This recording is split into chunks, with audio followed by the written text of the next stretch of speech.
Hey, it's Dr. Goyal again from PIMS Hospital Umarda, the podcast series. ये series जो है इतनी successful जा रही है क्योंकि हमारे पास इतने अच्छे डॉक्टर्स हैं यहाँ पर इस पर्टिकुलर हॉस्पिटल में जो है संभाग का one of the best hospital यानी कि PIMS हॉस्पिटल उमरडा।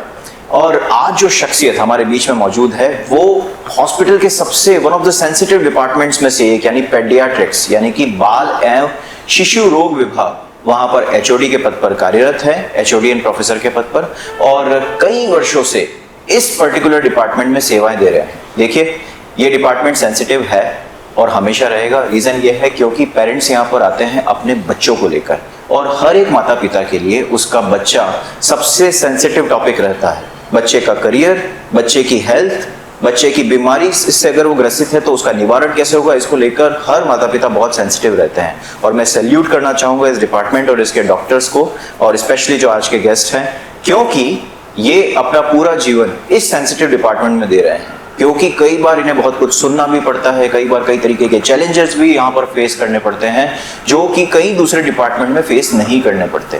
तो स्वागत करता हूँ सबसे पहले मैं डॉक्टर विवेक पाराशर सर का। सर बहुत बहुत स्वागत है आज के पॉडकास्ट में।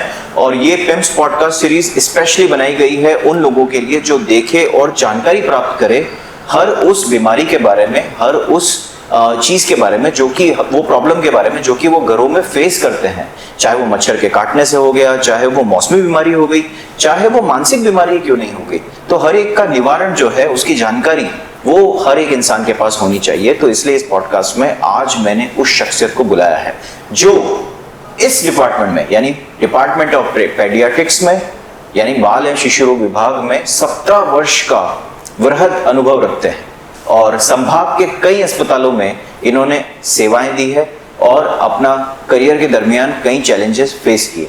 तो सर सबसे पहले तो मैं चाहूंगा कि आप अपना इंट्रोडक्शन दें, अपने बारे में कुछ बताएं कि आप इस पर्टिकुलर डिपार्टमेंट के अंदर आपने कैसे आने का सपना देखा और किस तरीके से आपका जीवन इसमें निकला। नमस्कार, मेरा नाम डॉक्टर विवेक पाराशर है। मैं पिम्स हॉस्पिटल उमरडा में बाल एवं शिशु रोग विभाग में विभागाध्यक्ष के पद पर कार्यरत हूँ। मैं पिछले 10 वर्षों से यहीं पिम्स हॉस्पिटल में ही इसी विभाग में कार्य कर रहा हूँ। इससे पहले मैंने अपने ही राज्य के कई दूसरे अस्पतालों में भी इसी पद पर काम किया है।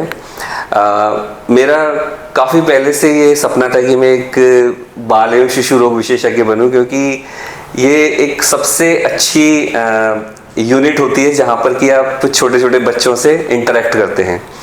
तो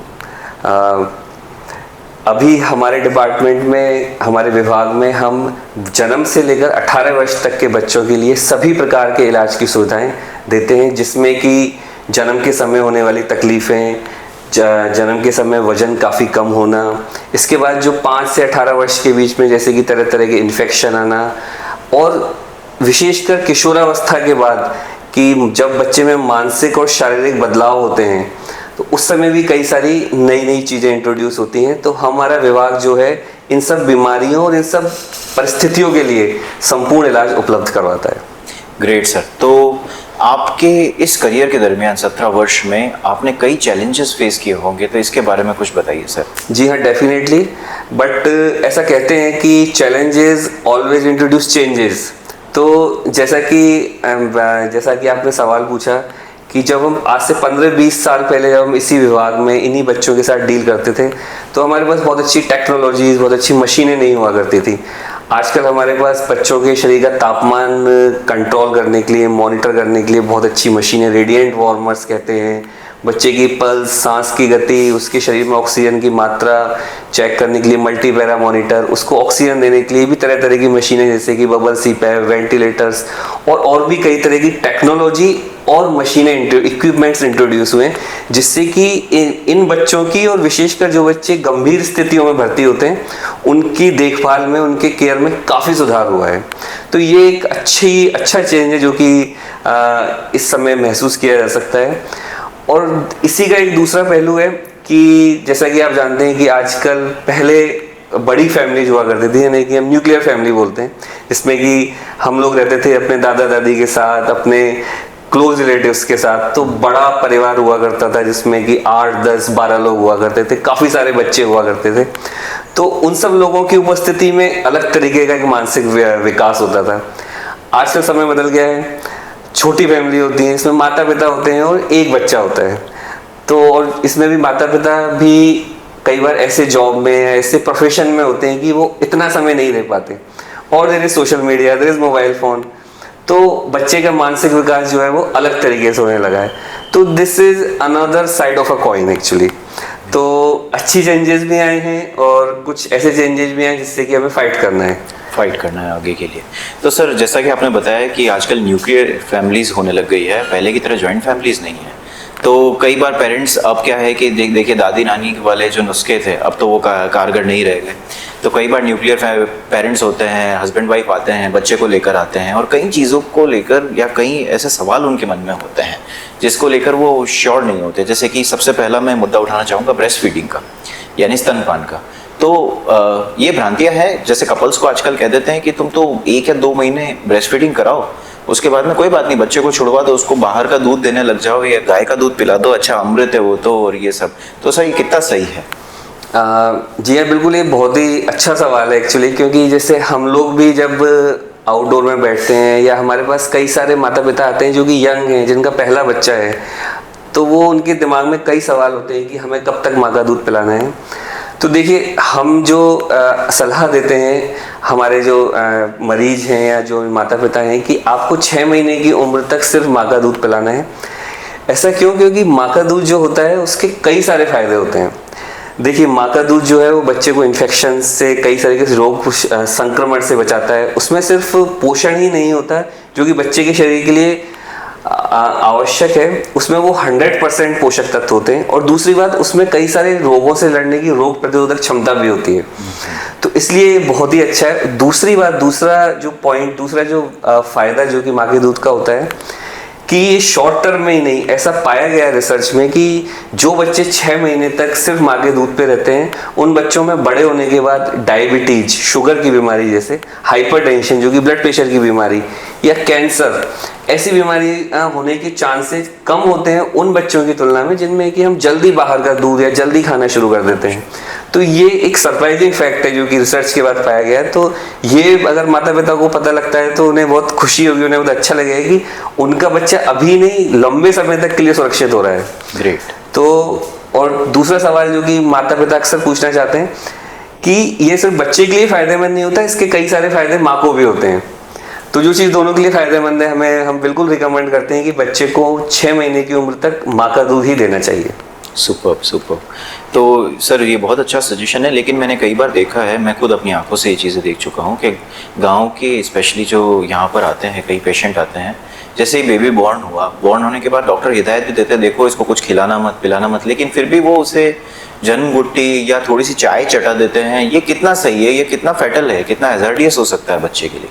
जी हाँ, देखिए, मैंने अपने करियर में कई सारे ऐसे मरीज देखे हैं जिन्हें कि जन्म गुट्टी, स्पेशली मैं मेंशन करना चाहूँगा, जन्म गुट्टी जैसी कोई चीज़ दी बच्चे को क्योंकि वो ज़्यादा रो रहा था, और हमें बाद में पता लगता है कि उसमें कुछ ऐसे सब्सटेंस है, ऐसी ड्रग थी जैसे कि अफीम, जो कि बच्चे की सांस की गति पर गलत इफेक्ट डालती है, उसके ब्रेन पे गलत इफेक्ट डालती है, और ऐसे बच्चे गंभीर अवस्था में हमारे पास भर्ती हुए थे। तो मेरी सलाह तो यही है कि हमें कुछ भी नहीं देना है, क्योंकि ये एक प्राकृतिक प्रक्रिया है कि जब बच्चा आया है तो उसे सब कुछ नेचुरली मिला है। माँ का दूध भी नेचुरली आएगा, जो कि उसकी ज़रूरत है तो उससे पूरी हो जाती है। तो शुरुआती दिनों में जब ऐसा लगता है कि नहीं, दूध कम मात्रा में आ रहा है, तो कोलोस्ट्रम होता है जो कि एक थोड़ा गाढ़ा दूध होता है, इसकी मात्रा कम होती है लेकिन वो बच्चे के लिए पर्याप्त होता है। तो हमें बिल्कुल भी किसी भी तरह की जन्म गुट्टी, किसी भी तरह की चाय, किसी भी तरह की कोई भी दवाई देने की बच्चे को आवश्यकता नहीं होती है। Great sir. लेकिन इसी के साथ ये तो हो गया कि माँ का दूध जो है पिलाना चाहते हैं, एक बहुत बड़ी भ्रांति और कि जिस चीज़ को लेकर आती है वो है टीकाकरण। अब होता क्या है कि कुछ पेरेंट्स तो बहुत अच्छे से समझते हैं इस चीज़ को कि हर एक टीका लगाना ज़रूरी है, चाहे वो बीमारी कभी हो नहीं हो, लेकिन टीकाकरण सब चीज़ का होना चाहिए। पर कुछ पेरेंट्स कहते हैं कि ये कुछ फलां ढीम का जो टीके हैं ये सब लगाने की ज़रूरत ही क्या है बच्चे को, और कई बार स्किप भी कर देते हैं। तो क्या टीकाकरण जो जिस तरीके से 10-15 साल की उम्र तक जो लाइन से लिखा हुआ है वो आवश्यक है? जी हाँ, बिल्कुल। देखिए, टीके जिन्हें कि वैक्सीन भी बोलते हैं, टीके उन बीमारियों के लिए बनाए जाते हैं जो कि या तो जानलेवा होती हैं या फिर वो हमारे शरीर में कोई ऐसी विकृति पैदा कर देती हैं जो कि हमारे जीवन भर हमारे साथ रहेंगी। तो ये जो टीके होते हैं ये एक बच्चे के जीवन को पूरी तरह परिवर्तित कर सकते हैं, और एक बच्चे के जीवन, एक माता पिता के जीवन और एक समाज के जीवन से जुड़ा हुआ है। स्पेशली मैं इसमें एक चीज मेंशन करना चाहूँगा कि हमारे देश ने इस दिशा में एक काफ़ी अच्छा मुकाम प्राप्त किया है कि कई सारी बीमारियां जो कि पहले काफ़ी परेशान करती थी समाज को, वो बीमारियां बिल्कुल दूर हो गई हैं। जैसे पोलियो, बिल्कुल, जैसे कि पोलियो जो कि काफ़ी परेशान करने वाली चीज़ थी। इसी दिशा में मेरी सलाह है कि जो भी टीके हमारे सरकारी रिकॉर्ड में या हमारे सरकारी प्रणाली में आते हैं वो सभी हमें बच्चे को देने चाहिए। हाँ, इसमें जो माता पिता हमसे सवाल पूछते हैं उनके मन में एक डर होता है कि इस टीके को देने के बाद बच्चे को बुखार आएगा या बच्चे के पैर में सूजन आ सकती है या इस टीके का कोई साइड इफेक्ट तो नहीं है। तो देखिए, एक्चुअली जो टीके या वैक्सीन जो बनाए जाते हैं वो सालों की रिसर्च के बाद वैज्ञानिकों द्वारा बनाए जाते हैं कि जिनके कोई साइड इफेक्ट्स नहीं होते, और जो टीके भारत सरकार के सूची में उपलब्ध हैं वो काफ़ी समय से यूज किए जा रहे हैं और उनके कोई साइड इफेक्ट्स नहीं देखे गए हैं। तो बिल्कुल आप बेफिक्र होकर टीके लगवा सकते हैं किसी भी स्वास्थ्य केंद्र पे जहाँ जो कि अधिकृत हो टीके लगवाने के लिए, जैसे कि हमारा पिम्स हॉस्पिटल। यहाँ हम सारे टीकों की सुविधाएं बिल्कुल मुफ्त उपलब्ध कराते हैं, बिल्कुल निःशुल्क उपलब्ध है। तो ऐसे ही किसी संस्थान में या हमारे अस्पताल में आके आप टीके लगवा सकते हैं। टीका लगवाने के बाद बुखार आ सकता है, लेकिन वो बुखार इतना परेशान नहीं करता, 6 से 8 घंटे में वो बुखार उतर जाता है। उसके लिए हम आपको दवाई भी लिख के देते हैं और हमारे कॉन्टैक्ट संपर्क के नंबर भी उस पर लिखे रहते हैं कि अगर आपको लगता है कोई परेशानी हो रही है तो आप तुरंत हमसे संपर्क कर सकते हैं। किंतु टीके लगवाना अत्यंत आवश्यक है, ये आपके बच्चे को एक अच्छी लाइफ, आपके समाज को एक अच्छी लाइफ देगा। हाँ, ज़रूरी भी है सर ये तो। लेकिन एक और डिपार्टमेंट के अंदर एक और खूबी मैंने आपके यहाँ पर देखी है, वो है प्री मैच्योर बेबीज़ को लेकर। मतलब ये तो नवजात बच्चे हैं, 9 मंथ्स कंप्लीट करके और फिर उसके बाद बाहर आए हैं। प्रीमेच्योर बेबीज जो हैं वो बहुत, मुझे लगता है सबसे एक्सट्रीम सेंसिटिव मुद्दा है, क्योंकि उनके कईयों के तो ऐसा होता है ऑर्गन्स भी डेवलप नहीं होते। जी हाँ, तो उनकी केयर के लिए पिम्स हॉस्पिटल क्या कर रहा है?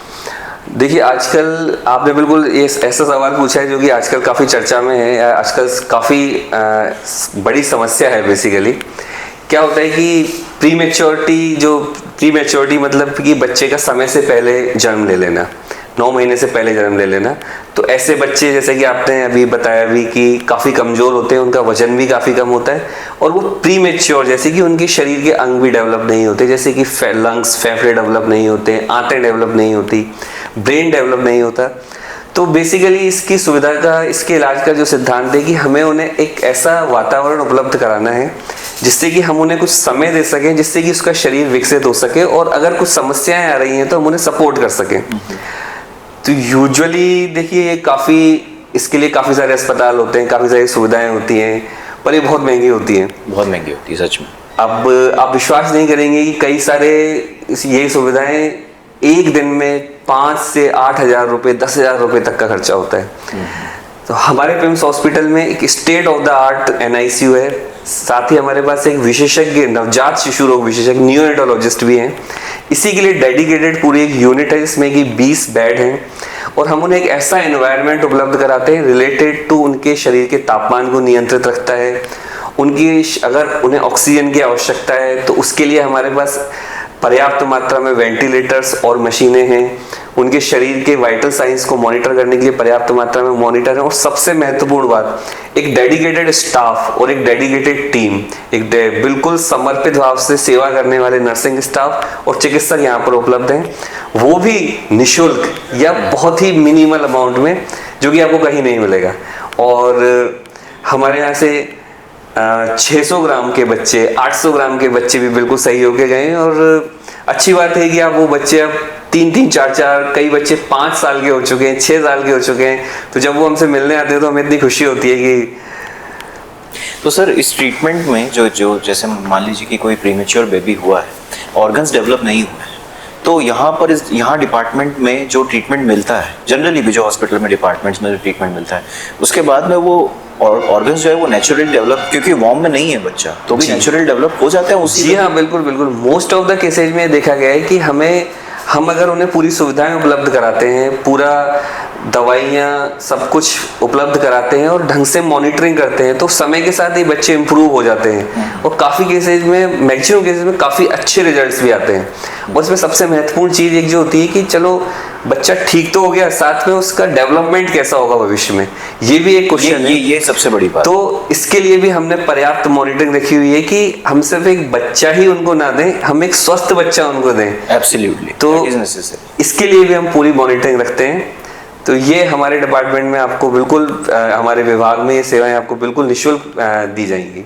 पेम्स हॉस्पिटल में एक पधारे हैं और यहाँ पर स्पेशली प्री मैच्योर बेबी की केयर के लिए यहाँ पर जो है पूरी 20 लोगों की टीम काम कर रही है, जो कि स्पेशली ऐसी माओं का और बच्चों का बहुत ध्यान रखती है। तो ये सुविधा आपके लिए बहुत अच्छी अवेलेबल है। चलिए डॉक्टर साहब, आते हैं मौसमी बीमारियों की तरफ, क्योंकि अभी जब ये पॉडकास्ट शूट हो रहा है, मैं आपको बता दूं, ये बारिश का सीज़न है उदयपुर राजस्थान के अंदर। और स्पेशली ऐसा ये जब ये सीज़न आता है, बदलता मौसम जैसे होता है, तो कई बीमारियां आती है।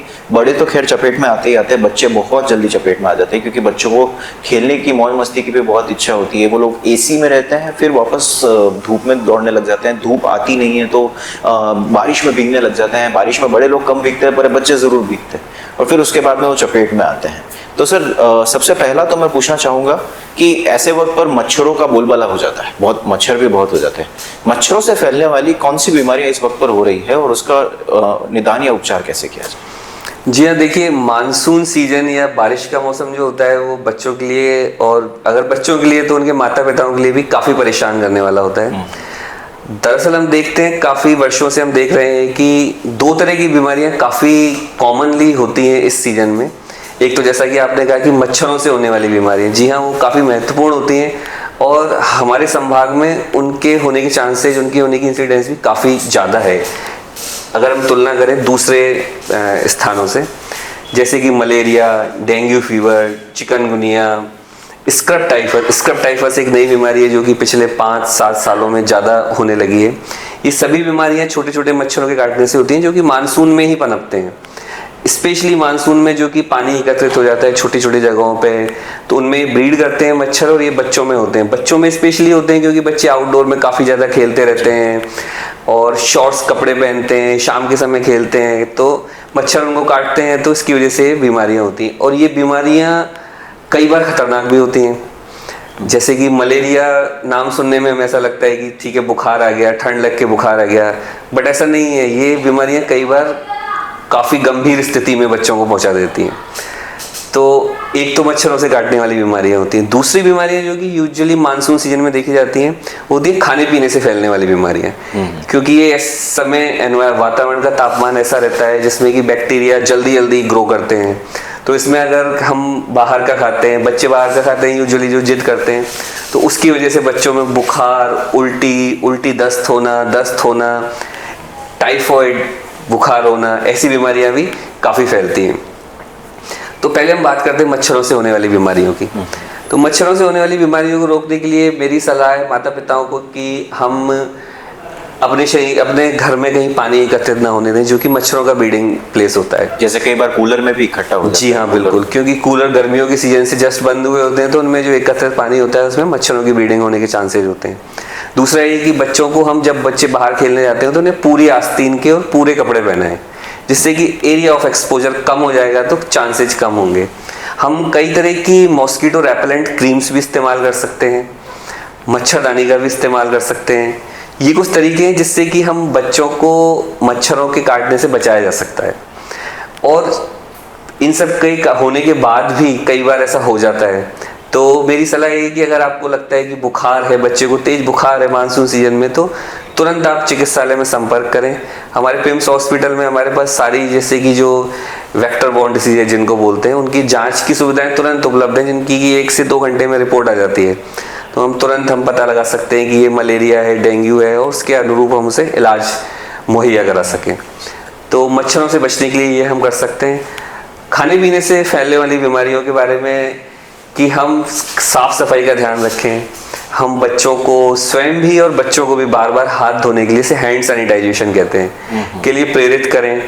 और हम कोशिश करें कि हम बच्चे को खाने पीने के लिए वही चीज़ें उपलब्ध कराएं जो कि हमें विश्वास है कि ये साफ सफाई है। तो इससे हम उल्टी, दस्त और टाइफाइड बुखार जैसी बीमारियों से हमारे बच्चे को बचा सकते हैं। Great sir, great. तो मौसमी बीमारियां जब भी हो तो पिम्स हॉस्पिटल ज़रूर आए। यहाँ पर डॉक्टर साहब, डॉक्टर विवेक पाराशर सर जो है वो स्पेशली अभी एक्स्ट्रा केयर प्रोवाइड कर रहे हैं उन सभी पेशेंट को, छोटे बच्चों को, क्योंकि ये इस वक्त पर बहुत ज़्यादा रहती है। अब आते हैं सर थोड़े बड़े बच्चों की तरफ, यानी कि मैं बात कर रहा हूँ अब फिज़िकल हेल्थ की तरफ तो हमने बात कर ली। एक बड़ा मुद्दा आज की डेट में मेंटल हेल्थ हो चुका है। अब मैं जानता हूँ कि हमारे जैसे शहरों में इन मुद्दों को पेरेंट्स भी सीरियस नहीं लेते। उनको ऐसा लगता है कि क्या है, पागल हो गया लगता है, बैठा है, बेवकूफ़ है, और इस तरीके से उससे बिहेव करते हैं। ऐसे पेशेंट भी आपके पास में ज़रूर आते होंगे, टीनेजर्स स्पेशली, ये किशोरावस्था के जो बच्चे हैं ये आपके पास आते ज़रूर होंगे। तो उनका ट्रीटमेंट किस तरीके से आप करते हैं जब ऐसी मानसिक बीमारी अगर उनको हो जाए? हाँ देखिए, ये सच में एक बहुत महत्वपूर्ण विषय है आजकल। जब बच्चे 10 साल की उम्र के बाद, 11 साल की उम्र के बाद किशोरावस्था में प्रवेश करते हैं तो उनके शरीर में हार्मोन्स से की वजह से काफ़ी सारे शारीरिक और मानसिक बदलाव आते हैं। तो वो शारीरिक और मानसिक बदलाव जो होते हैं वो बच्चा समाज, सोसाइटी को किस तरह से देखता है उसकी वजह से कभी कभी समस्या पैदा करने वाले भी हो सकते हैं। और ये एक महत्वपूर्ण विषय इसलिए भी है क्योंकि हम मानसिक स्वास्थ्य पे बात करने से शायद अभी तक हिचकिचाते हैं। इवन पेरेंट्स हो, चाहे बच्चे हों, चाहे चिकित्सक हों, तो हमें इस विषय पे खुल के बात करनी चाहिए। कई सारे इश्यूज जैसे कि बच्चों में गुस्सा आना, बच्चों में चिड़चिड़ापन आना, कई बार बच्चे अपने साथियों को लेके, दूसरे साथियों को लेके ज़्यादा सेंसिटिव हो जाते हैं, या अपने को लेके ज़्यादा सेंसिटिव हो जाते हैं, या कई बार केयरलेस हो जाते हैं। इससे कई सारे चीज़ें देखी गई हैं जो कि बच्चे के मानसिक और शारीरिक विकास का एक नॉर्मल पार्ट ही होता है, किंतु ये एक ट्रांजिशन फेज होता है। तो इस समय अगर हम उसे ढंग से मैनेज नहीं करते तो उसके आने वाले जीवन पे काफ़ी गहरा इफेक्ट डाल सकता है। तो देखिए, इसमें विशेष करके जो स्ट्रेस देना चाहूँगा वो ये है कि वो मेरी सलाह जो है माता पिता को ये कि इसमें एक दूसरा इशू और है, कॉम्पिटिटिवनेस। आजकल प्रतिस्पर्धा इतनी ज़्यादा बढ़ गई है, हमें कुछ करके दिखाना है, हमारे बच्चे पे बहुत ज़्यादा प्रेशर, मानसिक दबाव पड़ रहा है इस चीज़ का कि उसे अच्छे से परफॉर्म करना है। तो इसके लिए सलाह यही है कि हम बच्चे से आराम से बैठ के बात करें, उसके मन में जो बातें हैं उन्हें जानने की कोशिश करें। अगर हमें ऐसा लगता है कि हम नहीं जान पा रहे हैं तो हमें इस संबंध में से संबंधित चिकित्सक की मदद भी ले सकते हैं। तो देखिए, इसीलिए हमने पिम्स हॉस्पिटल उमरडा में एक नया ओपीडी स्टार्ट किया है हमारे मानसिक रोग विभाग के साथ में मिलके। इसे हमने नाम दिया है डील में हम basically D for developmental delay यानी कि विकास, ई फॉर एपिलेप्सी जो कि बच्चों में झटके आते हैं, ए फॉर ऑटिज्म यानी कि एक विशेष तरह की एक मानसिक बीमारी होती है, और एल फॉर लर्निंग डिसेबिलिटीज। तो इसमें हम इन बच्चों से बात करते हैं, इनके माता पिता से बात करते हैं, और स्पेशली जैसे कुछ एडोलेसेंट बच्चे भी होते हैं जिनको कि कुछ मानसिक समस्याएं हैं, तो हम उसके बारे में भी हम, बच्चे, उनके माता पिता और हमारे साइकेट्रिस्ट, हम सब मिलके बात कर सकते हैं कि कैसे इसे सॉल्व किया जाए या कैसे इसका हल निकाला जाए। तो ये एक विशेष पहल हमारे पिम्स हॉस्पिटल उमरडा ने की है। ग्रेट। लेकिन डॉक्टर साहब, इससे रिलेटेड मैं ये सवाल पूछना चाहूँगा कि ऐसे जो किशोर आते हैं, ये मतलब 11-12 साल के, 13 साल के जो टीनेजर बच्चे हैं, तो इनका ट्रीटमेंट जो है उसमें आप ज़्यादा जोर किस पे देते हैं, मेडिकेशन के ऊपर या काउंसलिंग के ऊपर या मोटिवेशन जो भी? जी हाँ, बिल्कुल। देखिए, दवाइयों का इसमें बहुत ज़्यादा रोल नहीं होता। इसमें जो इस इलाज के जो महत्वपूर्ण सर्कल है उसमें 3 चीज़ें आती हैं, आपका चिकित्सक, आपका बच्चा और उसके माता पिता। और उसमें सबसे ज़्यादा महत्वपूर्ण रोल भी उसके माता पिता का होता है। तो काउंसलिंग जो होती है वो एक बहुत महत्वपूर्ण पार्ट है इस तरह की समस्याओं के इलाज का, जिसमें कि हम बच्चे को अलग से, माता पिता को अलग से, या बच्चे को और माता पिता को सबको बिठा के एक साथ एक कंक्लूजन निकालें, उसके बारे में, उनकी समस्याओं के बारे में डिस्कस करें, या फिर उन चैलेंजेस को जानें जो कि बच्चा अपने दिमाग में फील कर रहा है लेकिन वो किसी को बता नहीं पा रहा है। तो मुझे लगता भी है कि ये आज के समाज में या आज के समय में एक बहुत महत्वपूर्ण ज़रूरत है।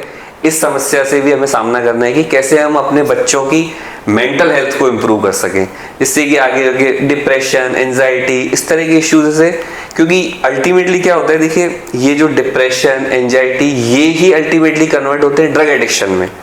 तो अगर हम इसे शुरू से ही सही ढंग से मैनेज करेंगे तो हम उस नौबत तक पहुंच नहीं पाएंगे। पिछले पॉडकास्ट में डॉक्टर खेरकर सर से इसी के बारे में चर्चा हुई थी, तो कभी सर वापस अगर एक बार नेक्स्ट पॉडकास्ट में मैं आपसे भी बात करना चाहूँगा, ये स्क्रीन टाइम जो बच्चों का बढ़ गया है तो उससे रिलेटेड भी। अब मेरा एक आखिरी सवाल आपसे ये रहेगा, मान लीजिए कोई गरीब परिवार यहाँ है, गांव का परिवार है, उसके बच्चे को कोई भी बीमारी कह सकते हैं, अब वो आकर कहता है कि साहब हमारे पास तो पया कोनी, आई डोंट हैव मनी, तो आखिर आप कैसे उसकी हेल्प करेंगे? अगर वो पैसा ही नहीं है उसके पास में कुछ भी, मैं तो ये कहता हूँ फॉर्म खरीदने का पैसा नहीं, मतलब फॉर्म लेने का, फॉर्म भरने का, या फिर कुछ शुरुआती या मेडिसिन लेने का भी पैसा नहीं है, तो फिर कैसे इलाज मुहैया करें? जी हाँ, देखिए ये इसके लिए मैं हमारा धन्यवाद देना चाहूँगा हमारे चेयरमैन आशीष अग्रवाल जी को और शीतल मैडम को, कि उन्होंने हमें भी ऐसा बोला हुआ है और वो खुद भी करते हैं कि अगर आपको लगता है कि कोई माता पिता अपने बच्चे के इलाज के लिए दवाइयाँ उपलब्ध नहीं करा पा रहे या उनके पास पैसे नहीं हैं, तो वो पूरी तरह निःशुल्क इलाज के लिए हमें उन्होंने अलाउ किया हुआ है, चाहे वो बच्चा इंटेंसिव केयर में हो, चाहे नॉर्मल वार्ड में हो, चाहे उसके इलाज के लिए कितनी भी महंगी दवाई है, कितनी भी महंगी इंजेक्शन की जरूरत हो। और ऐसे कई सारे बच्चों का हमने इलाज किया है। तो ऐसा अगर होता है किसी कंडीशंस में कि कई बार माता पिता ऐसे बच्चे को लेके आते हैं जिसके पास कि बिल्कुल भी पैसे नहीं है और हमें इलाज करना ही है, तो जी हाँ, बिल्कुल हमारे यहाँ पे पूर्णतः निःशुल्क इलाज की सुविधा भी उपलब्ध है इन कंडीशंस में, जबकि बहुत ही गरीब माता पिता हों या बिल्कुल कुछ उपलब्ध नहीं हो। तो सुपर्ब सर, सुपर्ब। गांव के लोग अगर इस देख रहे हैं और उन्हें लगता है कि पैसे नहीं हैं लेकिन बच्चे का इलाज कराना है, तो पिम्स हॉस्पिटल कार्यरत है, बस अवेलेबल है। आप सिर्फ एक फ़ोन हेल्पलाइन नंबर पर फ़ोन करेंगे तो आपके लिए बस निःशुल्क वहाँ पर उपलब्ध हो जाएगी और आप अपने बच्चे को लेकर यहाँ पर आकर और डॉक्टर विवेक पाराशर सर के अंडर में आप ट्रीटमेंट करवा सकते हैं। तो ये था आज का एक छोटा सा पॉडकास्ट डॉक्टर विवेक पाराशर के साथ। बहुत इंप्रेस हुआ हूँ मैं इनकी मेडिकल नॉलेज और इनकी स्टडीज़ को लेकर, इनकी रिसर्च मैं जानता हूँ कि कितनी स्ट्रांग रही होगी, तभी ये आज इस डिपार्टमेंट में 17 वर्ष से सक्सेसफुली काम कर रहे हैं। बस इतना मैं ज़रूर आपको कहना चाहूँगा कि डॉक्टर विवेक पाराशर के साथ मैं एक बार फिर मिलूंगा, क्योंकि हम अगले पॉडकास्ट में बात करेंगे बच्चों में होने वाले फैटल डिजीजेस को लेकर, यानी कि वो बीमारियां जो कि बहुत गंभीर होती है, कई बार लाइलाज घोषित कर दी जाती है, लेकिन उसमें क्या केयर जो है वो रखी जानी चाहिए और क्या केयर जो है वो पिम्स में मिल सकती है, इसके बारे में हम जरूर बात करेंगे। डॉक्टर साहब बहुत बहुत धन्यवाद आज के इस पॉडकास्ट के लिए, और आपसे फिर मुलाकात होगी। पिम्स हॉस्पिटल उमरडा जरूर आए और अपना ट्रीटमेंट करवाइए, आपके लिए हर फैसिलिटी यहाँ अवेलेबल है। Thank you so much.